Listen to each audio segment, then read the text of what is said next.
I still don't know why I agreed to this. Maybe it was the tequila shots we took earlier, or maybe it was just me not wanting to be the killjoy on my own birthday. Either way, here I was, standing in front of an old, decrepit hotel that looked like it hadn't seen a single visitor in decades. The place loomed over us, its shattered windows like hollow eyes, staring down in judgment. Come on, Emma. It's your birthday. You said you wanted something memorable. Jason grinned, holding up a flashlight like some kind of explorer in a horror movie. Memorable doesn't have to mean terrifying, Jason, I shot back, crossing my arms. Anna, my best friend, was right next to me, clutching her jacket tight against the cool night air.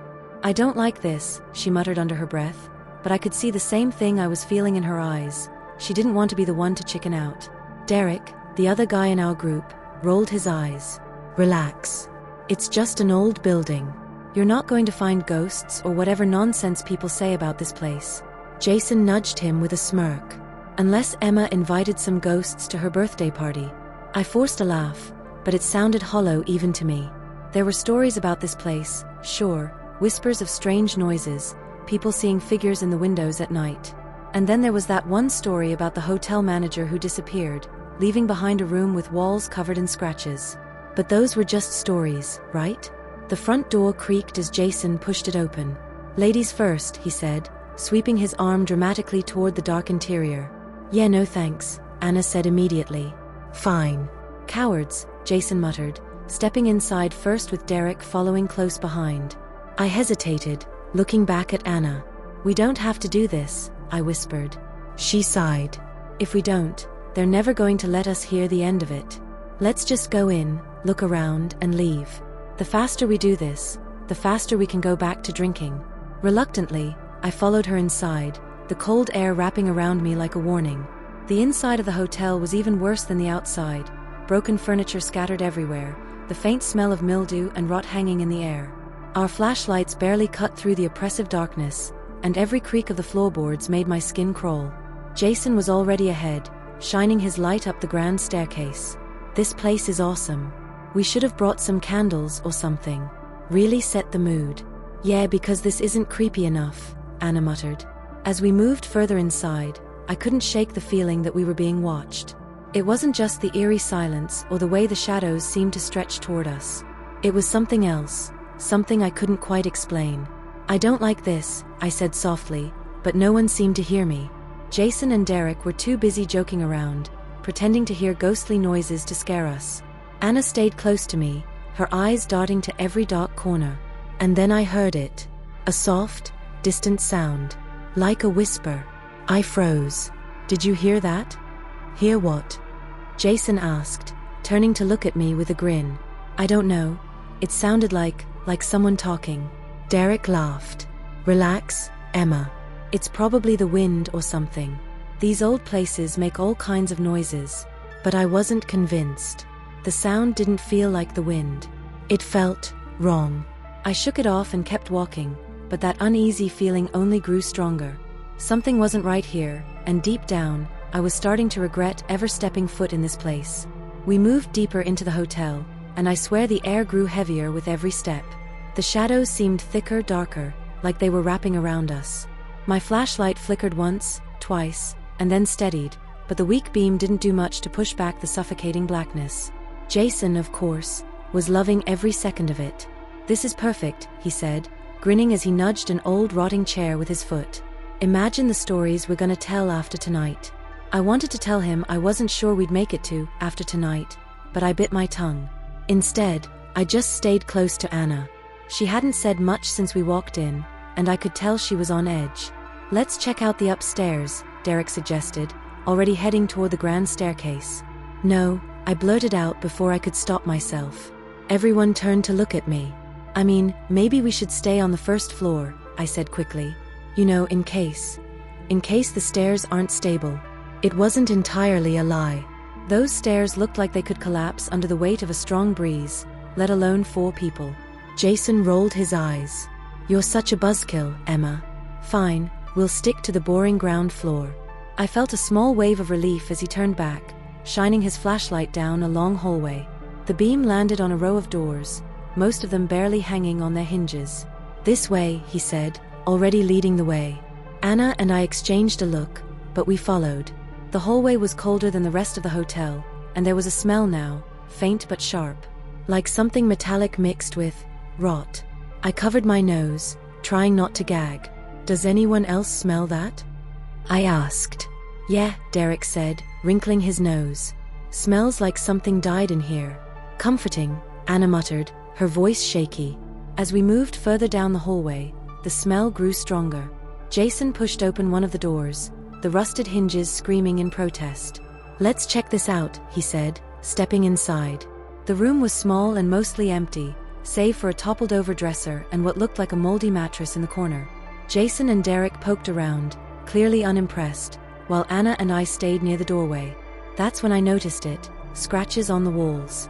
Long, deep grooves, like something with claws had been desperate to get out. "Guys," I said, my voice barely above a whisper. "What now?" Jason asked, turning to look at me. I pointed at the wall. His flashlight followed my finger, landing on the scratches. "Creepy," he said with a grin. "Probably just rats or something." "Rats don't do that," Anna said, her voice trembling. Jason shrugged, clearly not taking any of this seriously. "Well, whatever it was, it's long gone now." But I wasn't so sure. The air in the room felt wrong. Heavy. Charged. Suddenly, there was a loud bang from somewhere down the hall. I jumped, nearly dropping my flashlight. Anna grabbed my arm, her nails digging into my skin. "What was that?" she whispered. Jason and Derek exchanged a look, their smiles faltering for the first time. "Probably just the wind," Jason said, though he didn't sound convinced. Derek stepped out into the hallway, shining his flashlight toward the source of the noise. "Hello," he called, his voice echoing. I wanted to scream at him to stop, to shut up and just leave, but my throat felt tight. The hallway was silent for a moment, and then we heard it, a faint whisper, low and guttural, coming from somewhere further down the hall. "What the hell was that?" Anna whispered, her grip on my arm tightening. Jason laughed nervously. "Okay, who's messing with us?" "No one's messing with us," I said, my voice shaking. Jason turned to me, raising an eyebrow. "Come on, Emma. It's probably just the building settling or something." "No," I said firmly. "That wasn't the building. That was..." Before I could finish, the door at the end of the hallway slammed shut. Anna screamed, and I felt every hair on my body stand on end.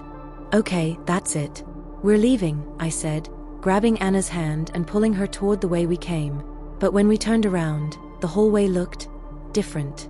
The way back was longer now, the door to the lobby impossibly far away. "What the hell?" Derek muttered, his voice barely audible. Jason shone his flashlight down the hall, his bravado completely gone. Did we get turned around?" "No," I said, my heart racing. "This isn't right. This isn't." And then the whispers started again, louder this time. Not just one voice. Dozens. The whispers grew louder, like a tide rising around us, each voice overlapping until it became impossible to tell what they were saying. They weren't coming from one direction anymore. They were everywhere. Behind us, above us, beneath the floor. "Let's go," I said, my voice trembling. "We need to get out of here. Now." But Jason started, but he cut himself off when we heard a loud thud from the end of the hallway, where the door had slammed. We all froze. My flashlight was shaking in my hand, the beam trembling as it lit the corridor. Did someone just walk out of that room?" Anna whispered. I felt a chill run down my spine. She was right. There was a figure now, barely visible in the dim light. It was standing in the shadows, at the far end of the hall, too far away for me to make out any features. "Hello," Jason called out, his voice cracking. "Jason, shut up," I hissed, grabbing his arm. The figure didn't move. It just stood there, completely still, like it was waiting for something. "Is that someone from town?" Derek asked, though he didn't sound convinced. Who the hell would just be standing there in a place like this? I snapped, my voice rising in panic. The figure took a step forward. Anna let out a small, terrified gasp and stumbled back, pulling me with her. "Run," I whispered, my breath catching in my throat. "Run." We turned and bolted, sprinting down the impossibly long hallway, the whispers now deafening. My legs felt like lead, every step harder than the last, and I could hear Anna sobbing beside me as she clung to my arm. The others were ahead of us, their flashlights bouncing wildly as they ran. Jason was yelling something, but I couldn't make out the words over the pounding of my heart and the voices that wouldn't stop. And then the hallway seemed to shift. The walls were closer now, pressing in on us, and the floor beneath my feet felt uneven, like it wasn't meant to hold us. I tripped and nearly fell, Anna catching me just in time. "It's not letting us leave," Anna cried, her voice breaking. Jason skidded to a stop ahead of us, his flashlight darting around wildly. "Where the hell is the lobby?" "It was right here." "It's the same hallway," Derek said, turning in circles, his face pale. "We've been running, but we're not going anywhere." The whispers suddenly stopped, and the silence was worse. I tried to catch my breath, but then I heard it, a new sound. A dragging noise, slow and deliberate, like something heavy being pulled across the floor. It was coming from behind us. "No, no, no," Anna whispered, clutching my arm so hard it hurt. I turned, my flashlight trembling in my hand. The figure was closer now, no longer just a silhouette in the shadows. Its head was tilted unnaturally to the side, and its arms hung limp as it dragged its feet toward us. But it wasn't just one figure anymore. There were others. More shapes emerging from the darkness, all moving in that same slow, deliberate way. "Oh my God," Jason whispered, backing up. "What the hell is this?" The dragging sound grew louder, closer, until it was all I could hear. "Run," I said again, though my voice barely came out as a whisper. But there was nowhere to run. Every direction was the same, endless hallways twisting in on themselves. And then the lights went out. My flashlight flickered and died, plunging us into complete darkness. I heard Anna scream, felt her hand slip away from mine, and suddenly I was alone. "Anna." I called out, my voice shaking. "Jason? Derek?" No answer. Just silence. I fumbled with my flashlight, smacking it against my palm until it sputtered back to life. When the beam came on, I wished it hadn't. I wasn't in the hallway anymore. The walls around me were crumbling, covered in deep scratches, and the floor beneath my feet was stained dark, like something had soaked into the wood long ago. And I wasn't alone. The figures were all around me now, their faces pale and empty, their eyes hollow pits that seemed to swallow the light. One of them stepped closer, its head twitching unnaturally, and I realized it was trying to speak. Its mouth moved, but the only sound that came out was a low, guttural moan. I stumbled back, my flashlight shaking as I pointed it at the others. "Please," I whispered, tears streaming down my face. "What do you want?" The whispers started again, louder than ever, and the figure in front of me raised a hand, pointing at my chest. And then I felt it, cold, sharp, like ice piercing through my ribs. I screamed, but the sound was swallowed by the darkness. And in that moment, I realized we had made a terrible mistake. This wasn't just a haunted hotel. It was a trap. And we had walked right into it.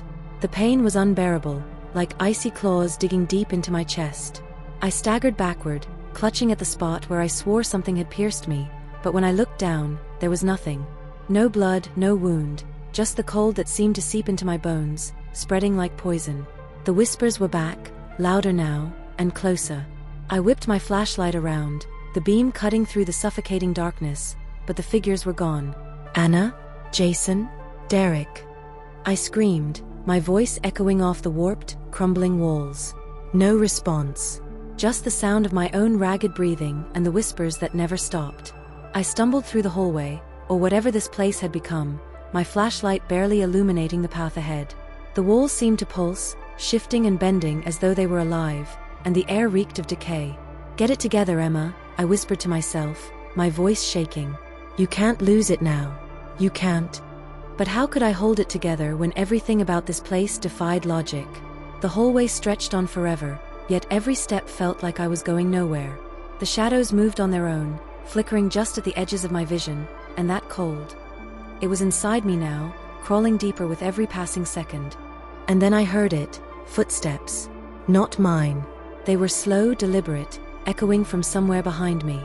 I froze, my heart pounding so hard it felt like it might burst. I turned slowly, my flashlight shaking as I aimed it down the corridor. At first, I saw nothing. Just the endless hallway, the peeling wallpaper, the oppressive shadows. But then, at the very edge of the light, something moved. It wasn't walking, it was crawling. A figure, twisted and broken, dragging itself across the floor. Its limbs bent in ways they shouldn't, and its head lolled to the side, as if its neck had been snapped. The whispers grew louder, rising into a deafening chorus as the thing crawled closer. I couldn't move. My legs felt like they were locked in place, my body frozen in sheer terror. But then it stopped. It lifted its head, and for the first time, I saw its face, or what was left of it. Its skin was gray and rotted, its mouth stretched into an unnatural grin that split its cheeks, and its hollow eyes locked onto mine. And then it spoke.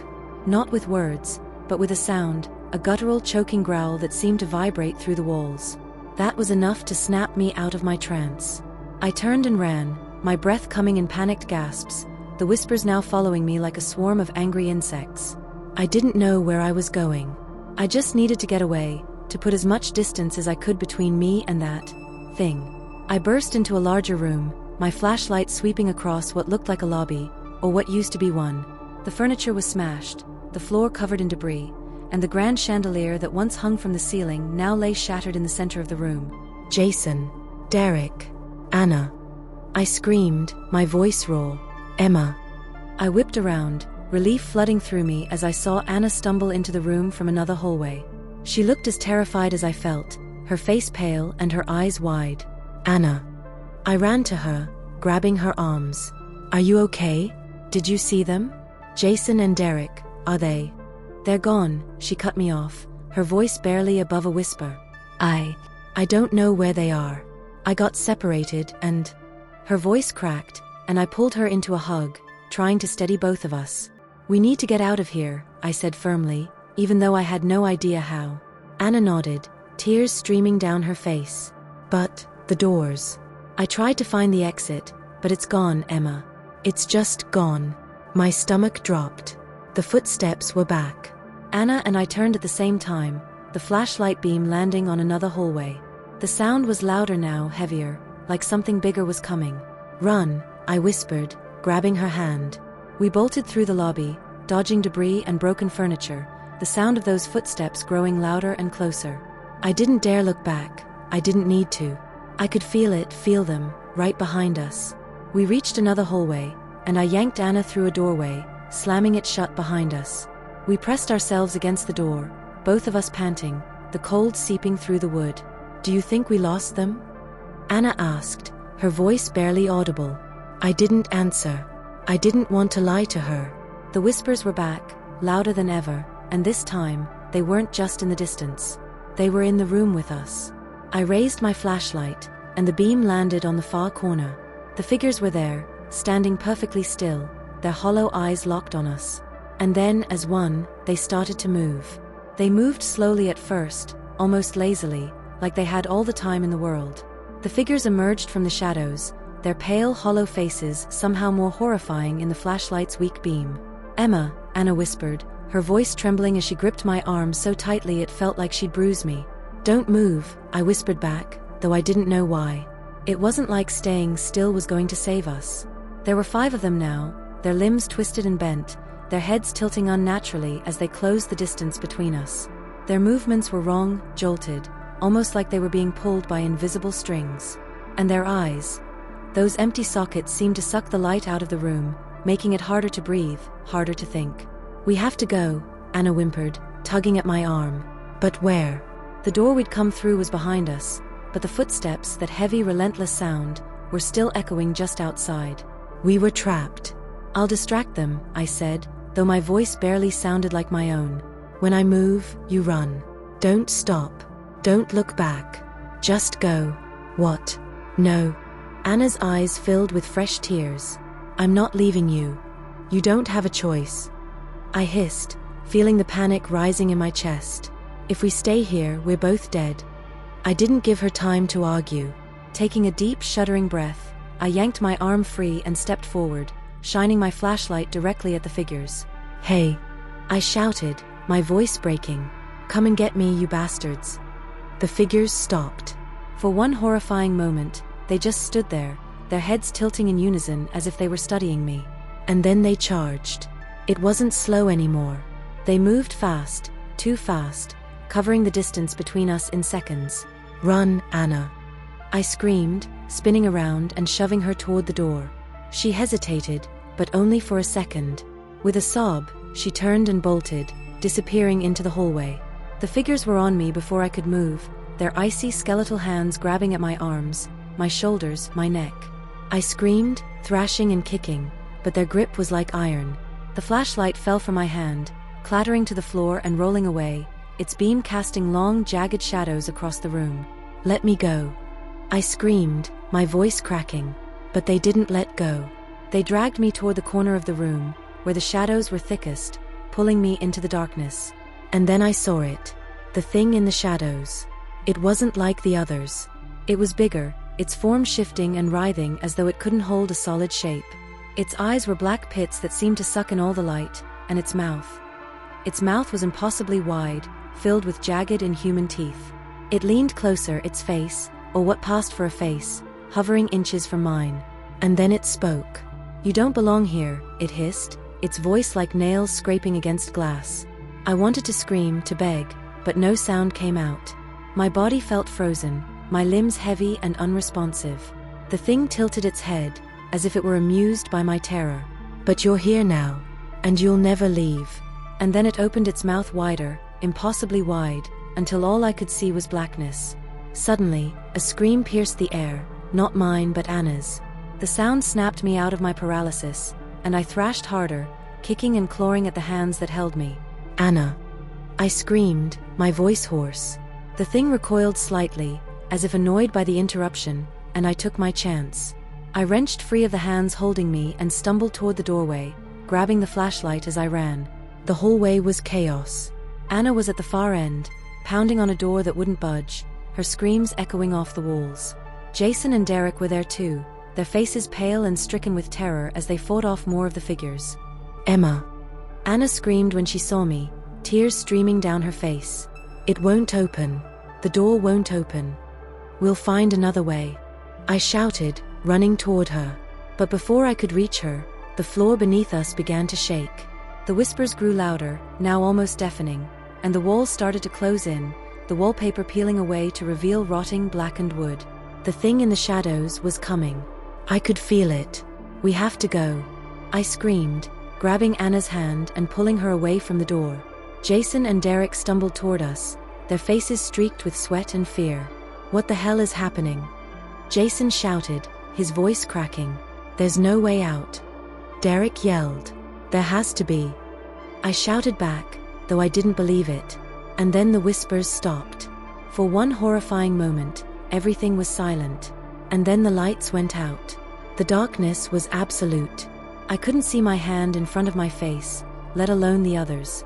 It was as if the light had been sucked out of the world, leaving only the suffocating blackness and the bone-deep cold that made my body tremble uncontrollably. "Anna? Jason? Derek?" I called out, my voice small and shaky. No response. Just silence. A silence so heavy it felt alive, pressing down on me, wrapping around my throat. And then, somewhere in the distance, I heard it. Breathing. Not ours. This was something else. Slow, deliberate, and unervingly close. "Emma." Anna's voice came from somewhere to my right, muffled and frantic. "Where are you?" "I'm here," I shouted back, reaching out blindly in the darkness. My fingers met nothing but the frigid, stale air. A hand suddenly grabbed my arm. I screamed, jerking away, but the grip tightened. "It's me. It's me." Anna's voice cried out, and I stopped struggling. "Anna." I clung to her, my fingers digging into her arm as though letting go would mean losing her forever. "Where are the others? Did you see them?" "No, She stopped mid-sentence, her breath hitching. "Did you hear that?" The breathing was louder now, accompanied by something else, shuffling footsteps, dragging across the floor. "We have to move," I whispered, pulling Anna with me. "We can't stay here." "But where do we go?" she whimpered, her voice cracking. I didn't know. Every direction felt the same, an endless void of darkness and cold. But staying still wasn't an option. I held on to Anna as we stumbled forward, my free hand outstretched to feel for walls or doors or anything. The floor beneath us felt uneven now, almost like it was soft. "Emma," Anna whispered, her voice trembling. "Something's wrong with the floor." I didn't want to acknowledge it, but I felt it too. It gave slightly under our weight, like we were walking on damp, rotted wood, or flesh. And then, without warning, Anna was yanked away from me. "Emma," she screamed, her voice fading as if she were being dragged down a tunnel. "Anna," I shouted, my hands grabbing at the air where she'd been just seconds ago. "Anna." But she was gone. The breathing was closer now, surrounding me, and the whispers returned, louder and more chaotic than ever. They weren't just voices anymore. They were screams, sobs, guttural wails that tore through the silence and echoed in my skull. I ran. I didn't know where I was going, but I couldn't stay there. My feet pounded against the unstable floor as I pushed forward, my hands outstretched to keep myself from slamming into walls.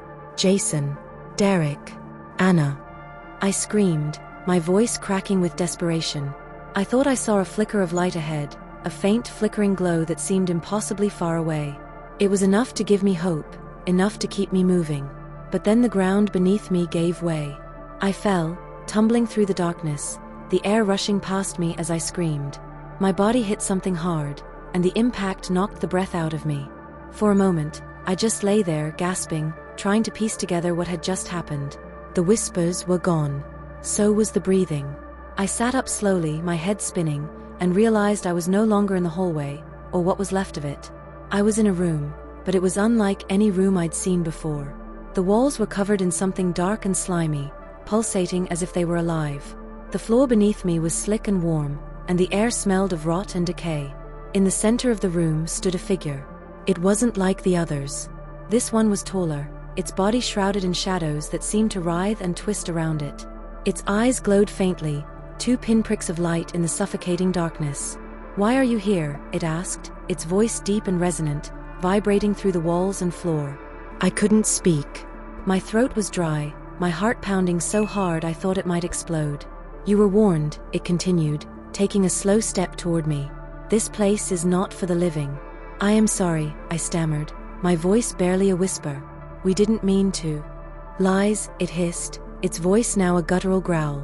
"You defiled this place. And now, you will stay." "No." I scrambled backward, my hands slipping on the slick floor. "Please, we'll leave. We'll never come back, I swear." "There is no leaving," it said, its glowing eyes narrowing.